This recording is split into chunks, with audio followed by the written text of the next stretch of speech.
Dalam Quran, cerita tentang Nabi Yusuf ni dia mula pada ayat 21. Kalau tuan-tuan balik saya lagi buka surah Yusuf ayat 21. Situ start cerita Nabi Yusuf ni. Dia ni, abang-abang dia jealous dekat dia. Sebab bapa mereka, Nabi Yaakob, sayang dekat Nabi Yusuf lebih. Mereka kata, abang-abang ni kata.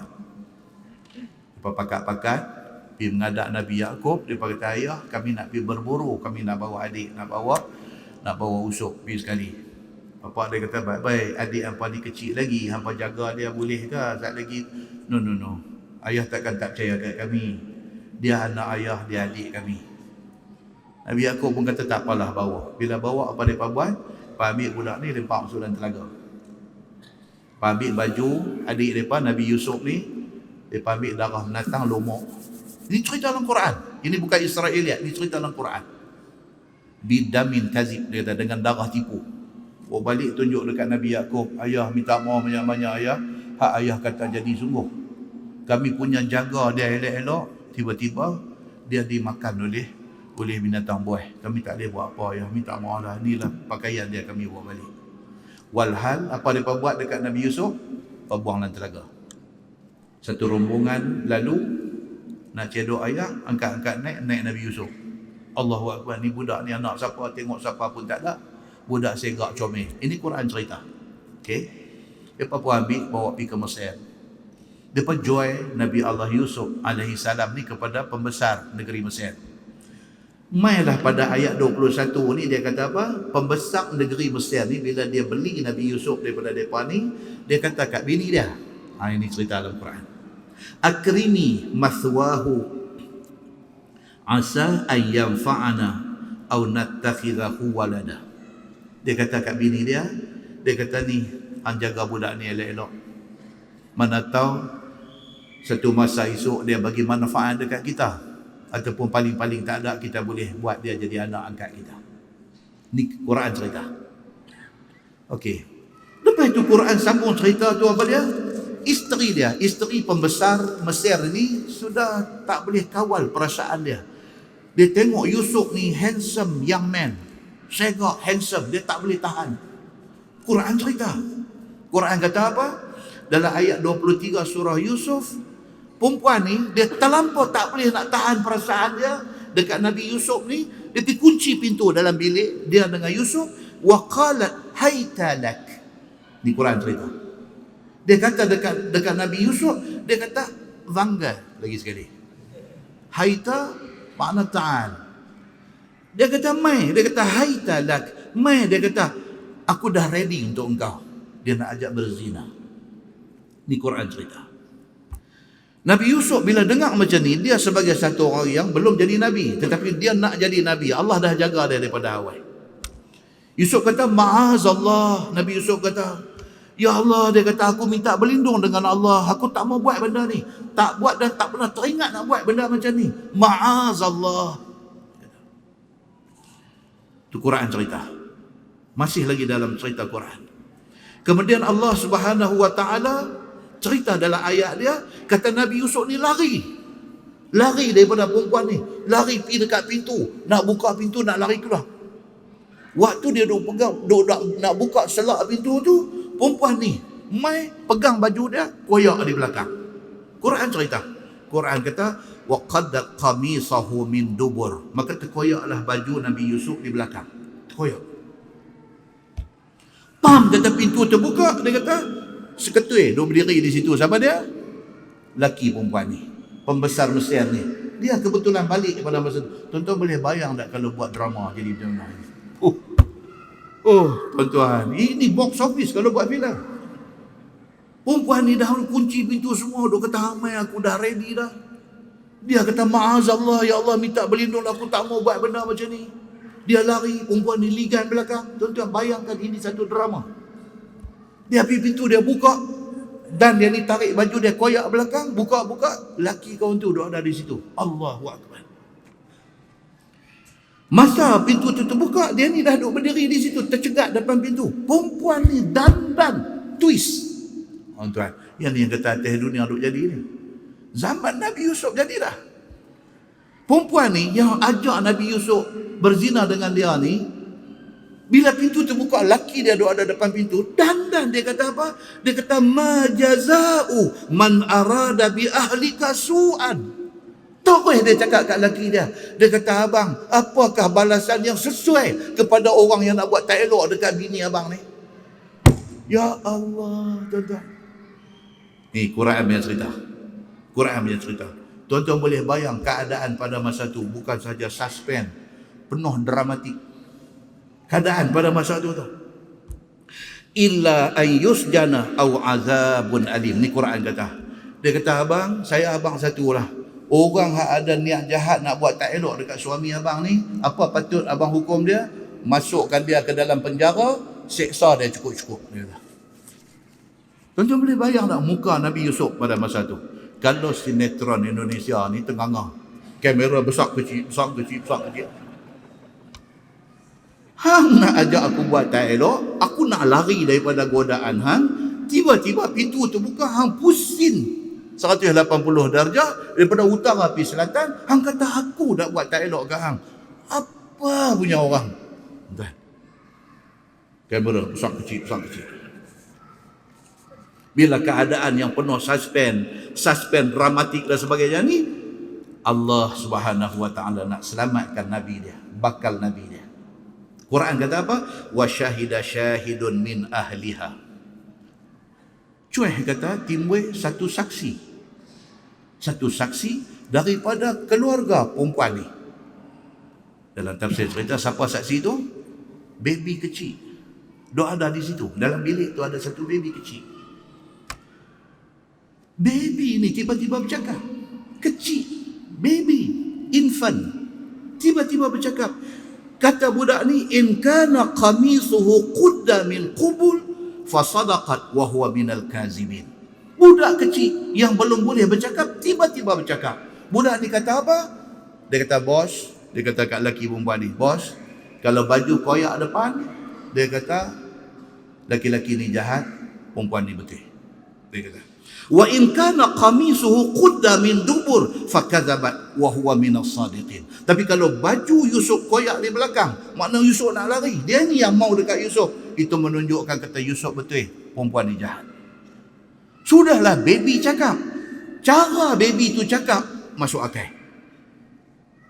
Pembesar Mesir ni bila dia dengar macam tu, tengok pula baby cakap, cara baby ni terang pula nak tahu siapa betul siapa salah ni, macam tu dia pun kira benar ni masuk akal. Tapi demi untuk nak menyelamatkan maruah bini dia. Nampak ni kata dunia. Harta duiti daki dunia he. Duiti nahi Muhammad calohi. Dengar macam bahasa Hindustan, tapi yang tu rekaan semata-mata. Harta duiti daki dunia he. Dia kata harta duit ringgit ni daki ya, daki dunia. Duiti nahi Muhammad calohi, tapi duit tak ada marka lari. Ni dunia. Dia tahu dah bila macam ni punya keadaan jadi, baby kecil pula bercakap, habaq cari depan cari belakang apa semua, dia dah tahu dah bini dia nakai. Bini dia nakai, dia dah tahu dah. Tapi nak cover. Satu. Nabi Yusuf alaihi salam ni pun sendiri. Dia sendiri pun bila dengar macam tu, perempuan ni kata, abang, orang macam ni nak buat jahat dekat bini abang, abang patut buah dia di penjara. Dia sendiri, Nabi Yusuf sendiri ingat dalam hati dia, baiklah aku masuk penjara tak apa, daripada takut kemudian hari jadi lagi benda macam ni. Dia takut. Terus Nabi Yusuf doa, dia kata, Rabbi sijnu ahabbu ilayya mimma yad'unani ilaih. Nabi Yusuf terus doa pada Allah, ya Allah, aku lebih suka masuk penjara daripada esok jadi lagi benda macam ni. Nabi Yusuf sendiri doa macam tu.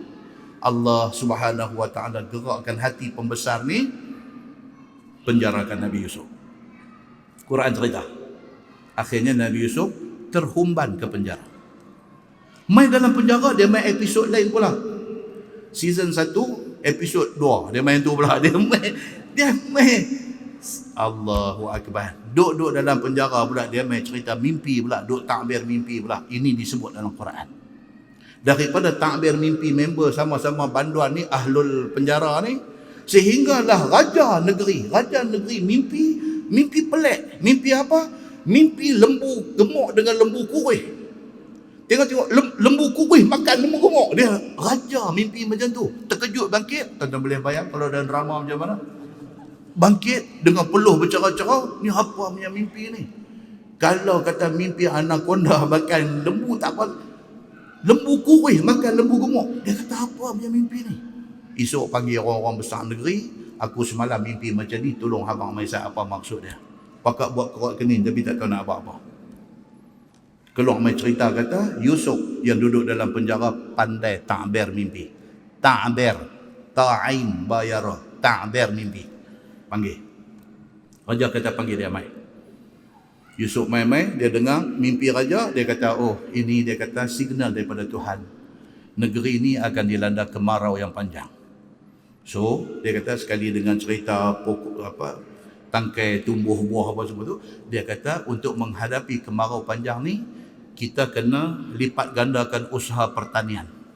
Hasil pertanian esok ni sebahagian simpan reserve untuk menghadapi zaman kemarau, sebahagian makan, sebahagian lagi buat benih untuk nak tanam lagi. Raja dengar macam tu, tengok-tengok jadi sungguh kemarau. Raja kata, okey, ini budak bagus. Dalam pada tu, Quran selit mai pula cerita apa? Isteri Al-Aziz ni, isteri kepada pembesar Mesir ni tadi, yang tadi buat fitnah dekat Nabi Yusuf ni, dia hidup di dalam guilty conscious. Dia hidup dalam rasa bersalah. Mai sampai ke satu ayat 51 surah Yusuf. Perempuan ni kata apa? Al-ana hashasal haq. Ana rawadathu an nafsih wa innahu laminas sadiqin. Dia duk nak hidup dalam keadaan rasa bersalah ni tak boleh. Akhirnya satu hari dia mengaku. Dia confess benda ni di depan semua orang. Dia kata pada hari ini, sekarang ni aku nak bagi tahu perkara yang sebenar. Dia kata yang selama ni duk tersembunyi, orang tak tahu, orang duk ingat kata Yusuf ni jahat. Hari ni saya nak cerita betul-betul. Ana rawadathu an nafsih. Sayalah sebenarnya yang goda Yusuf. Dia kata, saya yang buat. Sebenarnya saya salah dalam hal ni. Setelah kau ni dah masuk penjara, dah macam-macam cerita, dia mengaku wa innahu laminas sadiqin. Dia kata Yusuf sebenarnya benar dalam cakap dia. Allah nak membersihkan nama nabi dia, Nabi Allah Yusuf AS. Serentak dengan tu, raja pun bila tengok pengakuan daripada perempuan ni pun dah ada, Yusuf pun terbukti alim di dalam ilmu ta'bir mimpi. Allah panggil dia, ini raja panggil dia, raja kata dekat dia, aku lantik kamu ganti tempat pembesar tadi ni. Dia jadi finance minister. Dia jadi menteri keuangan pada masa tu. Bila dia duduk aja di bangku tu, dia buat kerja, ternyata Yusuf memang pandai buat kerja. Sehingga akhirnya dia dilantik menjadi Raja Mesir. Baik, cerita ni dia berakhir di situ dalam Quran. Dia habis tentu je. Tuan baca lagi tak ada dah. Cerita pasal Yusuf, pasal perempuan ni semua dah tak ada dah. Tapi dalam kitab tafsir, dia mai cerita-cerita ni lagi. Dia mai. Dan benda ni bukan mai cerita tepi jalan tak. Dia mai di dalam kitab tafsir.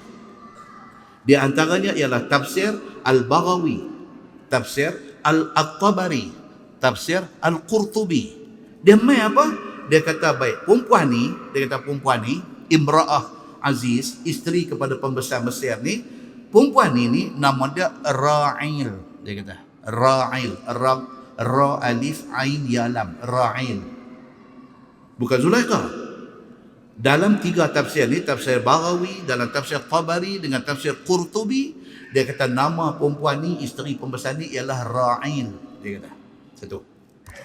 Mai pula dalam tafsir Al-Baydawi, dia kata Ra'il ataupun Zulaikha. Dia kata baru timbul nama Zulaikha.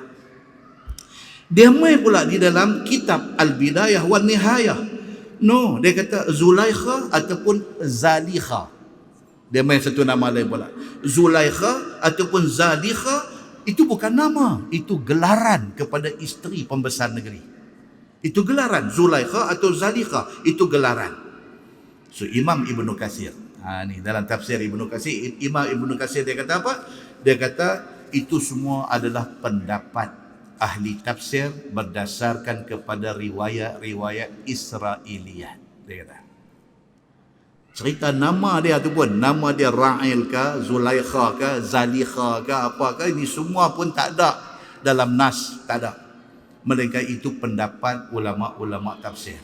So Imam Ibn Katsir dia ambil satu stand. Dia kata apa? Di dalam kitab Al-Bidayah wan Nihayah, dia kata yang terbaik kita hindari, kita jauhi daripada terlibat dengan cerita-cerita yang tak ada dalam Quran hadis ni. Kita jauhi daripada benda tu. Itu lebih baik. Itu pendapat Imam Ibn Katsir.